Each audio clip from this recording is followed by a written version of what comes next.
and Pledge of Allegiance. Thank you. Let us begin this meeting by taking a brief moment of silence and reflection.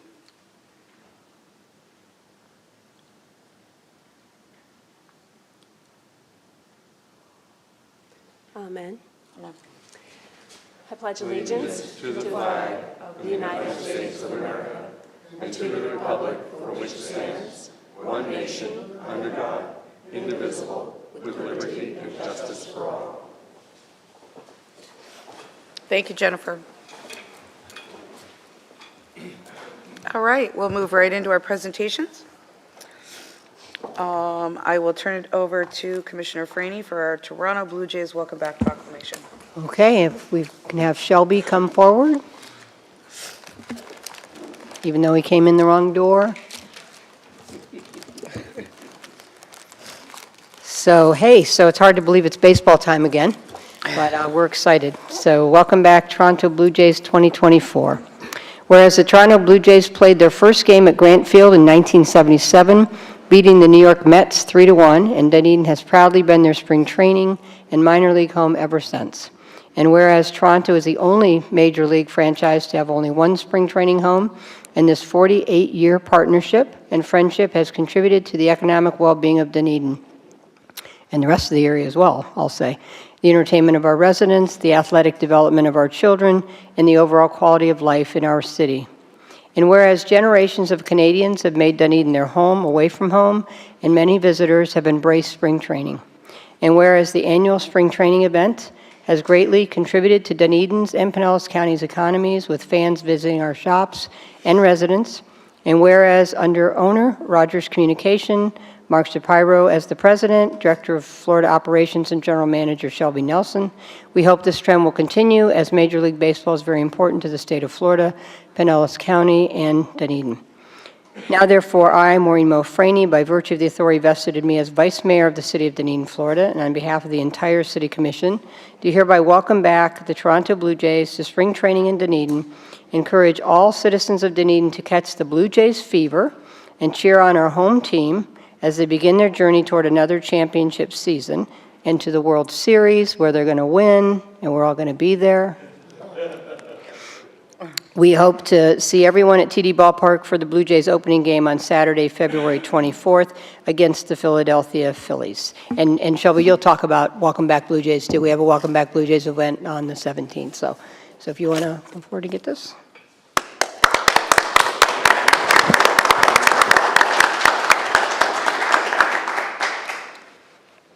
Thanks for finally inviting me to the cathedral. We can kick you out too, you know. Hit your microphone. Hit your microphone. That was good. That wasn't, on the loudspeaker. This is so that's still my third nicest building in the city of Dunedin, but I'm a little bit biased on the other two. But can't believe this is my 16th year here and 16th opening day. Last year was our most successful and finally a full normal year in our new building where Canadians were allowed back. We played a full season. We had over 90,000 people come through the turnstile at TD Ballpark and hoping for a bigger year next year. It was there was a lot of great and cool events that happened last year starting with MLB coming in town twice, once to utilize TD Ballpark to talk about all the new and exciting rules in baseball. And then we had all 15 teams in the Grapefruit League come down with their GMs and managers and do a media day with the commissioner of baseball here. And then we had the governor's reception at TD Ballpark, where the governor holds annually, which this year is in Tampa, for anyone that wants to go to that one. But it was a really exciting year. I heard a lot from all of our restaurants, hotels, businesses in the area, and they talked about it was finally where all the Canadians and all the tourists were back in town, and what an amazing year it was. So hopefully we continue to build on that. I know our ticket sales are well ahead of where it was last year this time, so that's pretty exciting for us too, knowing that we're trending in the right direction. And we're going to have a lot of games sold out, including what I believe opening day will end up to be sold out, where we're going to have a beautiful Hawaiian-style Toronto Blue Jays shirt given out for our first 5,000 fans that are there. Not exactly like Commissioner Walker's, but but somewhat close to that. So please purchase your tickets now to get that. As Commissioner Freeney mentioned, we also have next Saturday our Welcome Back event at TD Ballpark, where, of course, like anything in Dunedin, we should start with the golf carts and have a golf cart parade bringing us to TD Ballpark, where we hope to give away more than 4,000 hot dogs that we gave away last year. So free hot dogs for anyone that comes in. A lot of dollar offers, dollar drinks and others are there, but it's just an opportunity for people to come to the ballpark. We're going to have a lot of games and a lot of activities going on to just have fun. So it's free for anybody, free hot dogs and everything else. We just want to create that excitement. Last year, it was a lot of fun. A lot of you all attended, and we hope to start off another spring training like that next year.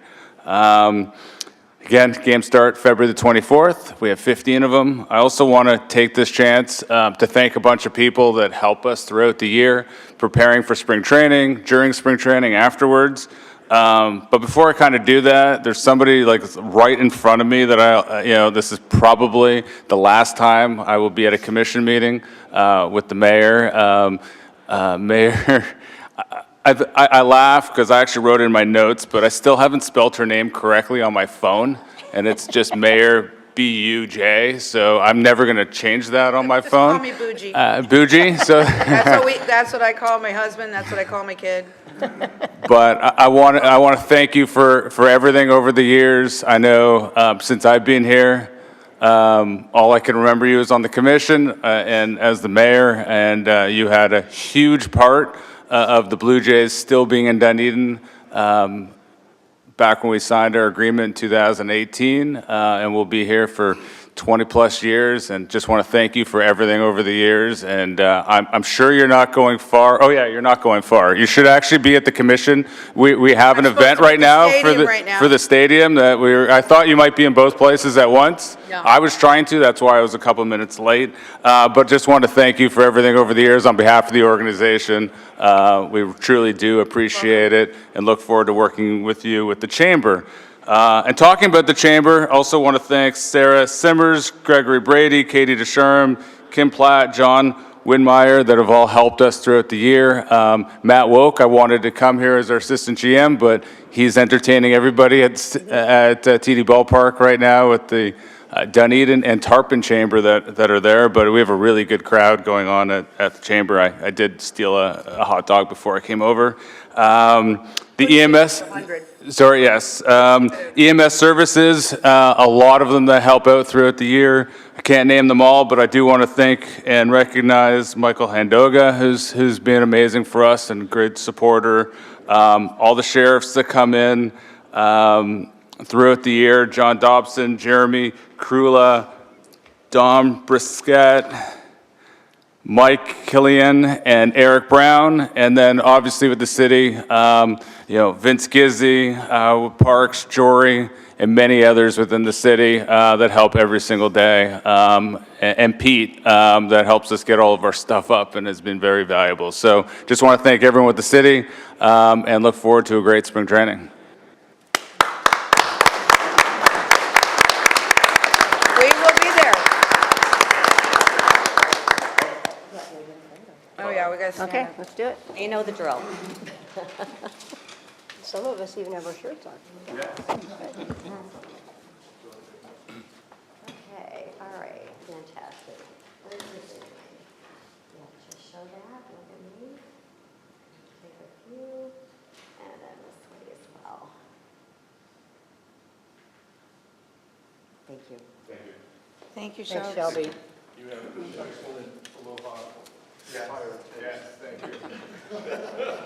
See you there. Are those shirts going to fit women too? Yeah. Okay, good. I was feeling left out. We are proud of our Blue Jays, that's for sure. Okay, now it's time for citizen input. Anyone wishing to come forward and speak to any item that is not on the agenda, please feel free to do so. Give us your name and address for the record, and kindly watch the clock for 3 minutes. Hey, Dave. Hi, good morning, Mayor. How are you? Good evening. Got myself turned around. Yeah. David Ballard Geddes Jr. I live at 802 Georgia Avenue in Palm Harbor. The 23rd Amendment of the U.S. Constitution was ratified in 1961. It states that the district shall constitute the seat of government. Today, it's self-evident that the district that is to constitute itself as the seat of government recognized in the 23rd Amendment in 1961 is the Water District as constituted in Statute 373.715. The District of Columbia, Washington, D.C. was simply used as a decoy, as a hold, as is the original 13 colonies being used as a diversion, disfocusing our mindset from the underlying topography, the hydrology of the 13 watershed regions that comprise the entire continent of North America as an original mapping effort. The Confederacy, as recognized in Article 6, stating, "This Constitution, under this Constitution, as under the Confederacy," is in actuality 3 separate constitutions. One constitution based on land, the second constitution based on water, seen as a capture of both land and water in Article 1, Section 8, Clause 11, as under the Confederacy. The Confederacy, again, being 13 watershed regions that comprise the entire continent of North America. The county government, the city, and municipal governments were used as a medium to gain time and measure, and are recognized in the Declaration of Independence as arbitrary, candid, light, and transient, pretentious, and destructive. Attempting to spin us around while standing us on our heads, the Declaration of Independence, serving as preamble to Hamilton's second Constitution, declares further to institute new governments, new guards, new appropriations, new offices, laying its foundation, it again being found in the 14th Amendment, founded as its water jurisdiction thereof. It's all been double talk and 247 years of sacrilegious smoke and mirror despoilments. The actual act of sacrilege is revealed again in the reclaimed water variance application based on Federalist Paper number 2. The Christian population is intended on being vanquished, establishing despotic water jurisdictions as process thereof under the 14th Amendment. Thank you. Thank you, David. Anyone else wish to come forward? Welcome, Rob.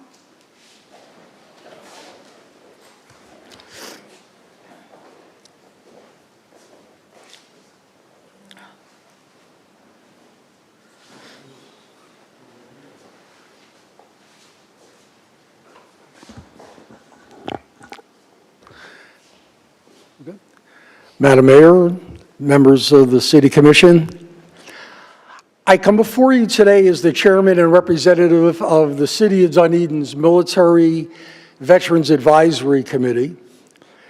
And I'm proud to be surrounded and accompanied today by the past and current commanding officers of the American Legion Post 275, the VFW Post 2550, the Military Order of Purple Hearts Post 1963, and the Jewish War Veterans Post 409.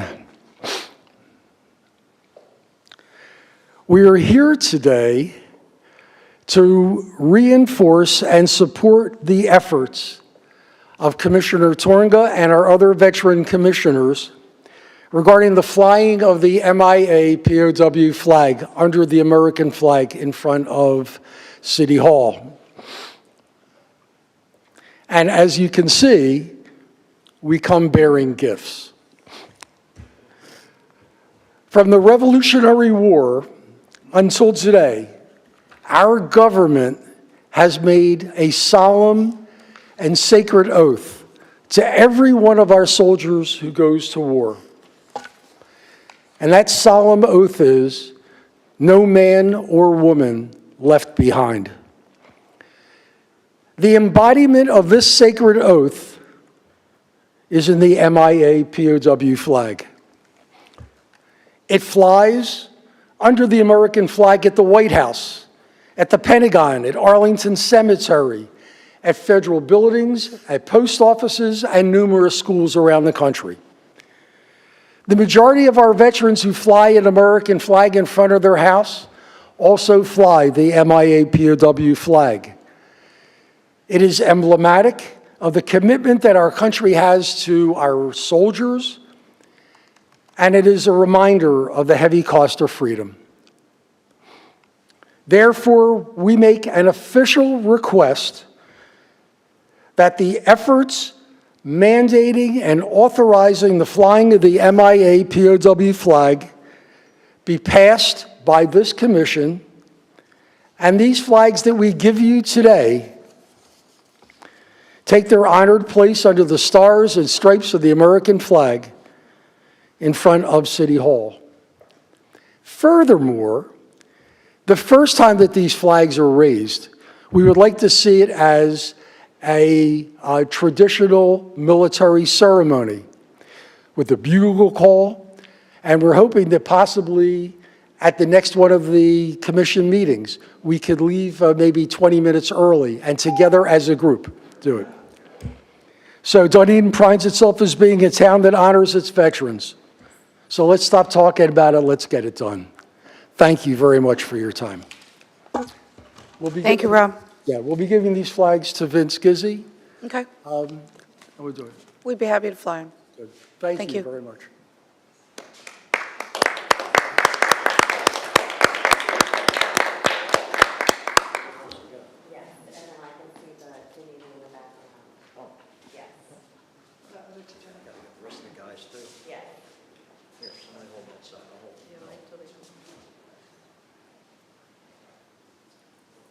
Dennis, move this side so we're all in this.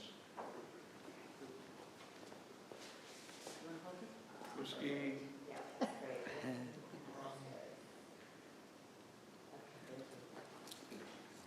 Thank you, guys.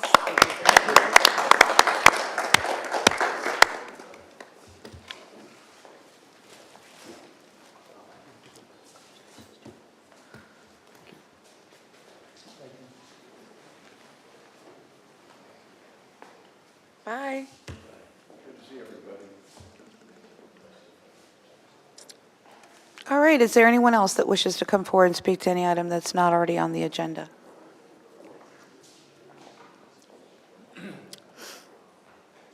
Hi, I am Amy Elliott. I live at 1169 Overcash Drive. In December, I emailed the commission about an issue that has been coming up periodically at the high school. Texas Avenue has an exit and entrance that parents, for as long as I've been there, have been allowed to drop off children going to school. It's a street that has 6 properties. The earliest anyone has lived in consistently or consecutively at that property is 2001.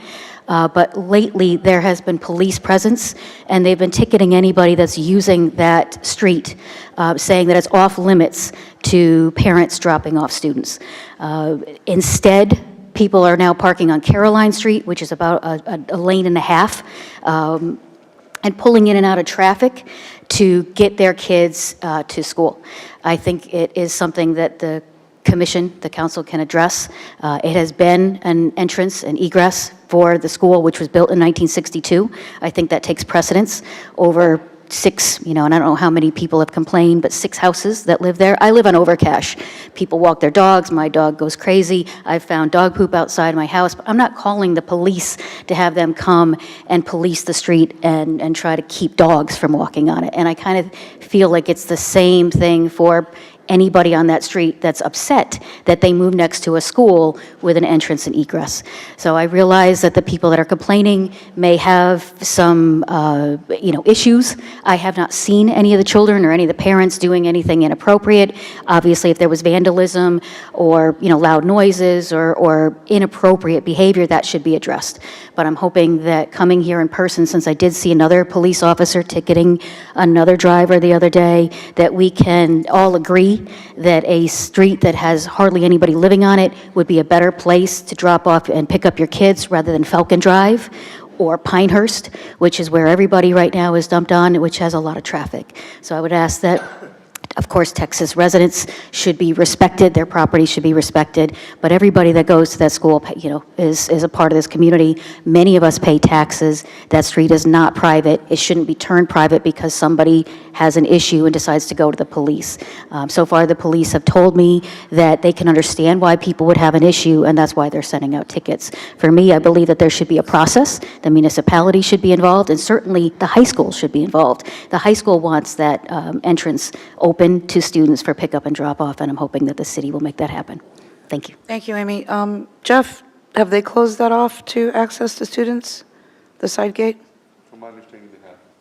Oh, they have? But No, I'm asking, has the school, Has the school closed it? the side gate? No, the gate, no. Well, to my knowledge, they have not. Okay, so Jennifer, since I went to high school there, since Jeff went to high school there, we've all accessed the school in that way, and we've all gone down Texas. That's what we do. So I don't know what's happened, and if the school hasn't directed the change, we need to find out what's going on, because, Absolutely. I'll reach out to Captain Jackson tomorrow morning. okay. We'll look into it, Amy. Anybody else? Okay.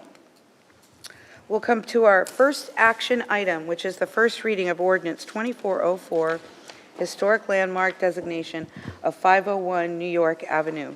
Jennifer, would you please read ordinance 2404 by title only? Ordinance 2404, an ordinance of the City of Dunedin, Florida, designating certain real property located at 501 New York Avenue, Dunedin, Florida, 34698-7825, parcel number 35-28-15-000-230-0300, with designated meets and bounds and totaling approximately 5.23 acres, and the residential structure thereon as a local historic landmark and providing for an effective date. That was ordinance 24-04, read by title only.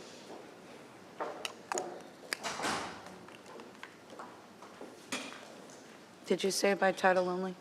She I did. did. I'm sorry, I was paying attention to her talking to the cop out there and didn't hear it at all.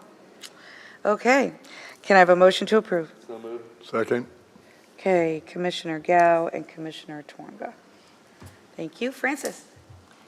Yes, good evening. Frances Leong Sharp, Planner 2 for the City of Dunedin, presenting the application of the Historic Landmark Designation for 501 New York Avenue. It is known as the Earl Family Homestead, which is home of the world-renowned oceanographer and ambassador for the ocean of Dr. Sylvia Earle. Just to get everybody familiar with the location, it is located right off of New York Avenue. And then within this image is the boundary survey of the property. And then within the approximately 5 acres of property, you see at that arrow pointed on the survey, that is the existing house that currently exists on the property. And then there was once a structure that was there. It is currently, the only thing is the chimney has remained on that site. And just for further information, there is a lake that is named after the Earle family, Lake Earle. And based upon the criteria for designation, we're going to start with the historical and cultural significance. This property is the childhood and current home of Dr. Earle. Once again, she is known as the oceanographer, scuba diver, and research scientist. Founded Mission Blue, which is an organization that designated Tampa Bay as one of the approximately 150 hope spots as a vital place for protection on ocean environmentalism. Dr. Earle's parents, Lewis and Alice Earle, were known as the early adapters in environmental stewardship and wildlife conservation. And Dr. Earle's two children, Richard, who is a fish and game warden of the for the state of California, and Elizabeth, an ocean technology engineer, are continuing the legacy of the Earle's family's commitment to environmental stewardship. So as you can see here, there's a lot of themes that is tied to environmental stewardship and its significance to this property. The other criteria that we look for designation is the site significance. And as you can see, that this is a home for 4 generations of the Earle family. Lewis and Alice Earle purchased the property to establish their home and instill their passion for love of nature and for future generations, in which they made the property as a model for understanding and conserving the unique flora and fauna of the area.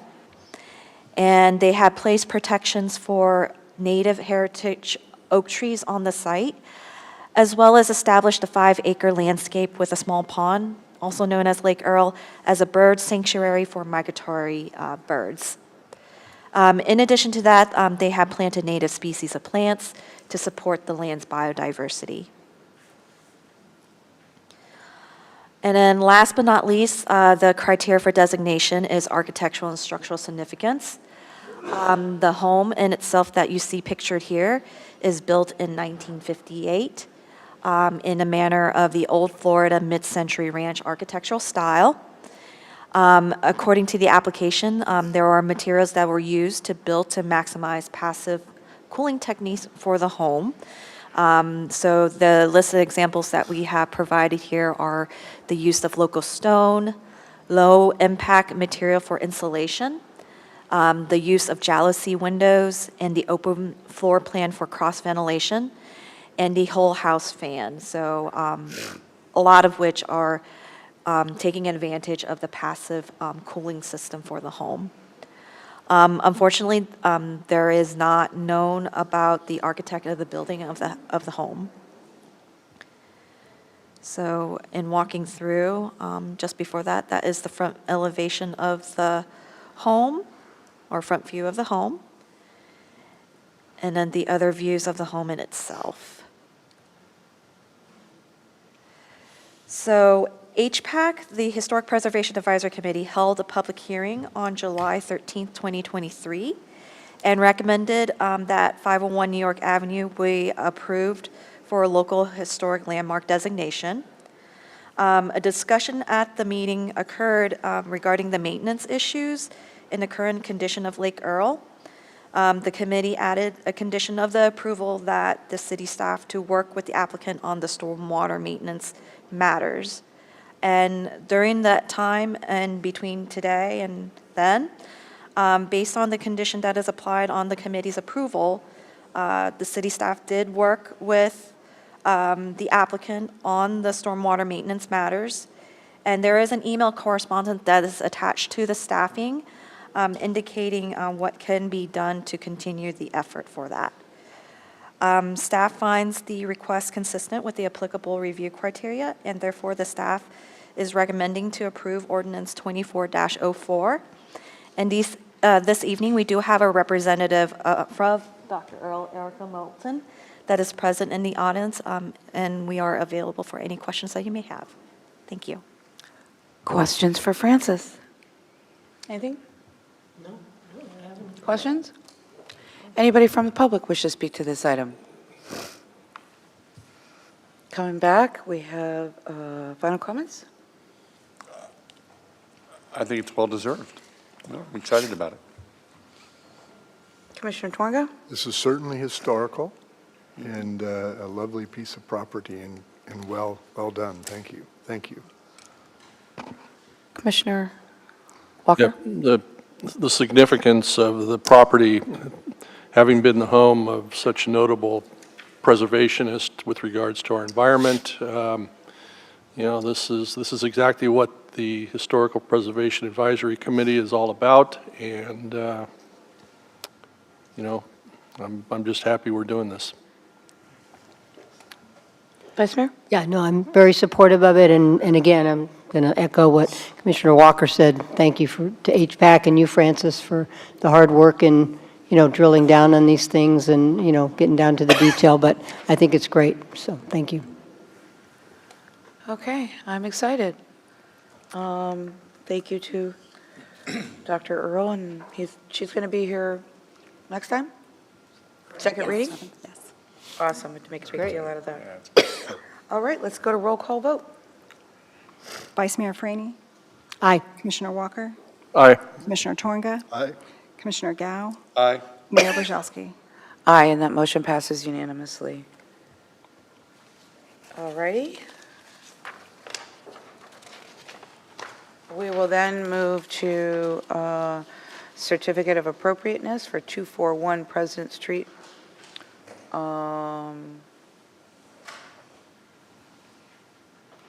City Clerk, would you please swear in all those who wish to testify on the COA to be heard?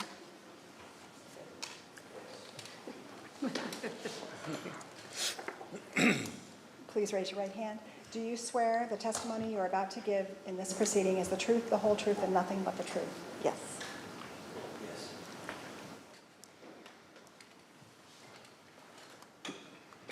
This is over Windows, right? And I have to ask if anybody's had ex parte communication? Yes. I'm just saying.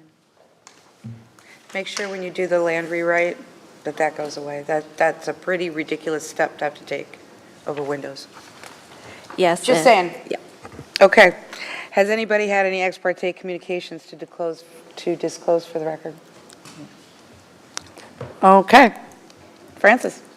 Yes, so once again, Frances Leong Sharp, Planner 2, presenting the case for certificate of appropriateness for 241 President Street regarding a request for a window addition. So the description of work is that the applicant would like to add a window in the rear facade as part of the bathroom renovation. The window in itself is not going to be visible from the street or the right-of-way. And here is the front view of the home. And just to give a little bit background of the home, the structure in itself was built in 1940, and it is a craftsman bungalow architectural style, and was what once belonged to Albert Henry Grant. And so the current owners, Lee and Shelley Weintraub, received a local historic landmark designation of their home on February 18, 2021. And so as you can see on the images, this is the rear view of the home in itself.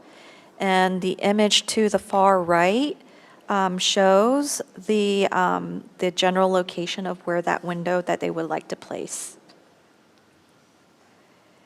And then here we have is the general aerial view of the location of the home in itself, along with the survey and the enlarged view of the plan where the window that they would like to place in their bathroom.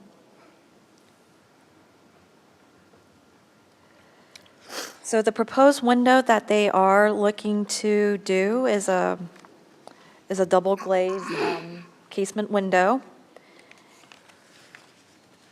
And then based on staff analysis, once again, the alteration is not going to significantly impact the historic integrity or the architectural significance of the property. And the window in itself is not going to be viewed from the right-of-way or visible from the street. The Historic Preservation, once again, had reviewed this application on January 11, 2024, and unanimously approved the recommendation for the request of installing the window on the rear facade as part of their renovation for their certificate of appropriateness. Once again, we do have our homeowners here, Lee and Shelley Weintraub, and myself. We're available for any questions that you may have. Okay, questions? Any questions? Anybody from the public wish to speak to this item?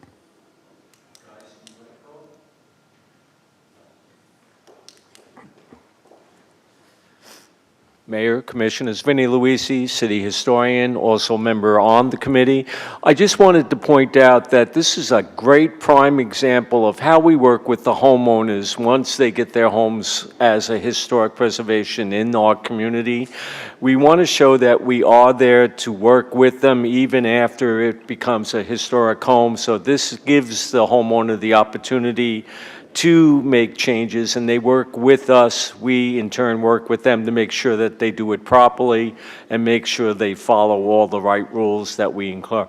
So it really is an important step to show that we're working with the members of the homeowners on historic preservation. Thank you. Thank you, Vinnie. Anyone else? Okay.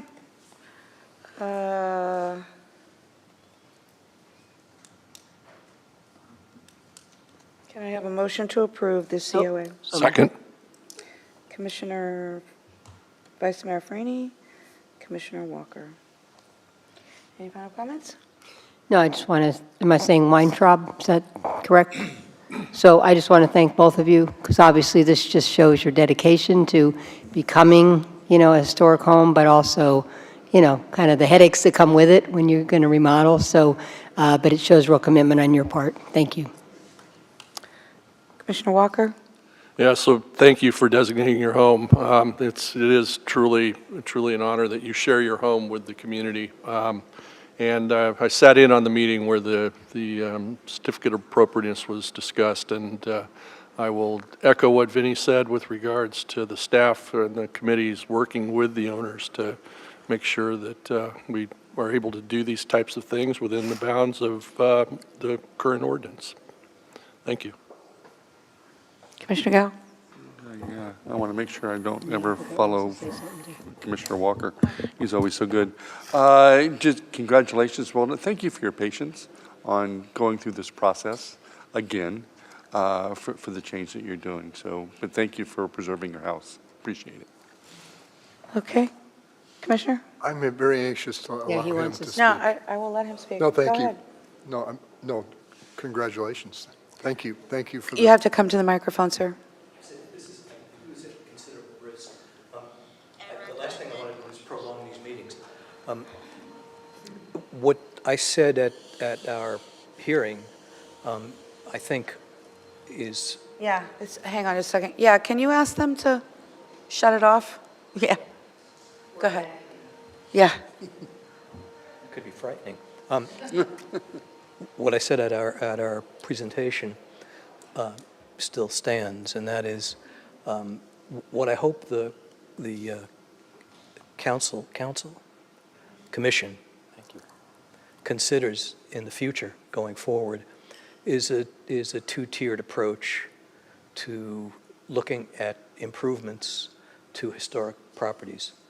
And there are precedents in other commissions in other cities where a lot of these things can be done on a staff level without having to come before the entire commission. Something that is not visible from the public street rises to that level of a staff intervention. So I would strongly urge you as a group to look at other commissions and other legislation that allows that to happen. Clearly, if we were doing something on the front or some more substantial alteration, altering the mass, changing the color, something that really impacted on the landmark and its perception from the street, would rise to certainly the level of your intervention, your review and intervention. But something like our window, and we're delighted to have done it. Frances is terrific, and thank you for acknowledging her, and has helped us a great deal, both through the designation process and now through this C of A process. But there are other things, and I would refer you, and we talked about this also, to the New York City Landmarks Commission, where there's something called a certificate of no effect, which enables the staff to make a determination and it doesn't cause you any additional time spent at meetings. Thank you. Sounds like a great idea. Sure does. George?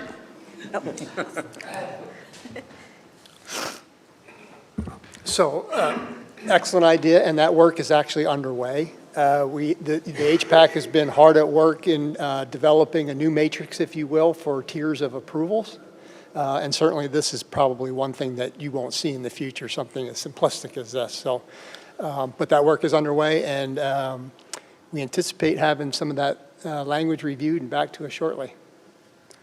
Okay, sounds like a plan. Okay, roll call vote. Commissioner Gao, Aye. Commissioner Twanga, Aye. Commissioner Walker, Aye. Vice Mayor Praney, Aye. Mayor Boszowski. Aye, and that motion passes unanimously. Thank you.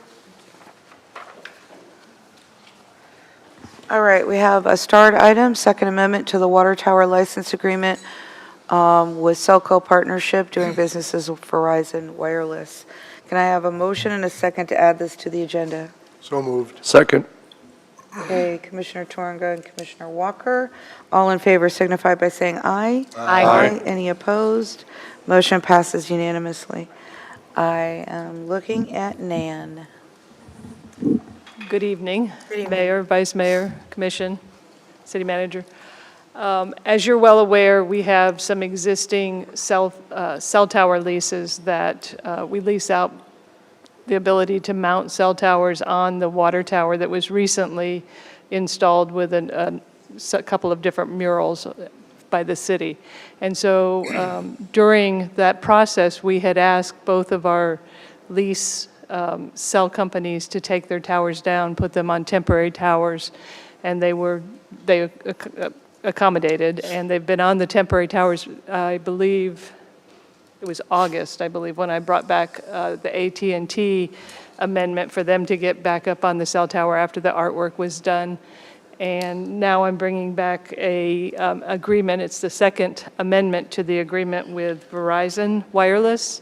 It's actually Celco Partnership that's doing business as Verizon Wireless. And they have had an agreement in effect since February 24th, 2015. It was approved once before on August 22nd, 2022, when they changed out some equipment on the tower. This now second amendment to the agreement is for them to reinstall their equipment back on the tower. It is, they've changed the equipment, updated the equipment. We've also modified the location of the equipment on the tower to better work with the artwork for both of the carriers. And so I've provided a couple of renderings for you to see how the Verizon antennas will look on the painted tank from various different angles and directions. And if you want, I can run through those here. I think you should just tell us whether it's going to obscure the painting or not. I'd like to see it. Art is in the eye of the beholder. I think I'd you like to need see to it. tell me that. We've asked them to co-locate the antennas very near to the legs of the tower. If you can see, there's little gray rectangles up on the legs, around the legs of the tower. Yep. And to try to minimize any impact that the antenna would have against the artwork. They will be on the railing around the outside, and it will be in front of the artwork, but it will be painted or wrapped in a color that minimizes any contrast. It'll be one of the base colors of the tank. And so these renderings were done by our staff, correct? Yeah. Yeah, our staff just sort of imposed these on some photos to show how the antennas at the orientation that we're permitting Verizon to go back on. Okay, any questions? So this is Sylvia, right, that we're looking at? There's the Not desk. positive of their names. I think it's Sylvia. And so are those blue things to the left, is that what you're saying, are where the antennas will be? Correct. And, okay, and so that's all that will be on the Sylvia side, and do you have it on the Okay, so that's Henry, yep. So, And they volunteered to, typically, they put these 3 antennas pretty close together, but they volunteered that they could get the coverage they needed, the cell coverage they needed by putting 2 on either side of one leg and the third one further away on a different leg of the tower itself. I also have Patrick Pruzek with me today from the engineering department that has helped a lot with these negotiations. They've been very intensive for I bet. many months. so, and they couldn't do the antennas like in the area that's not involving Henry or Sylvia? In the white space? We're coordinating with AT&T. AT&T has already relocated to areas where there are no turtle murals. So it's balancing. And they've got to have a certain amount of separation for the frequencies to not interfere with each other and stuff. Feel free to add in if there's anything I'm leaving out. Good afternoon, this is Patrick, Engineering Project Manager with the city. No, Nan's correct. They can't essentially move any further because it affects their azimuth and their antenna signal. So. But you guys feel comfortable that, I mean, actually, it looks minimal to Sylvia. Henry's my favorite, sorry, Sylvia. Yeah, okay. I mean, I guess if it looks like it'll probably work. Anybody else? Yeah, Mayor, if you don't mind. Sure. You know, what you meant by frequency, I guess, you're talking about north-south directional as opposed to the 2 sides being close together. Both. Both? Both. Okay. They've got 3 sets of antennas each carrier because they're trying to, do in 360 degrees. And then they've also got to be separated from each other because they have different frequencies and the frequencies can't interfere with each other, the carriers. Okay. And I noticed that you've got them on top of the walkway, on the post. What would the impact be if you had them just below the walkway on those same posts so that it wouldn't impede the view of the murals? They're structurally anchored to the railing of the walkway. That's their attachment point. Is the railing? That's unfortunate. Okay. Go ahead. Can you attach them from the top of the antenna to the railing? This particular application is on the very fringe of my expertise. I'm having to believe what the cell companies are saying to some degree. Actually, Patrick has some history working on cell towers, and he knows more than I do. I just climbed them, but I didn't really install any antennas, so I can't help there. So, I'm assuming that you all had these dialogues with them in your negotiations? Did they state to you why this was the requirement? It has to be structural in all wind conditions for hurricanes and everything like that. And so if you remember correctly, when we brought back the AT&T last amendment, I think it was the 4th Amendment, they actually put a support, an insulator and a support up against the tank wall itself to help structurally support it, because their antennas had gotten larger and needed more structural support, and so there was something that was actually physically resting on the wall of the tank as a structural support. So they have structural engineers that advise them how they can get the wind loadings they need and the security they need with whatever they're mounting to.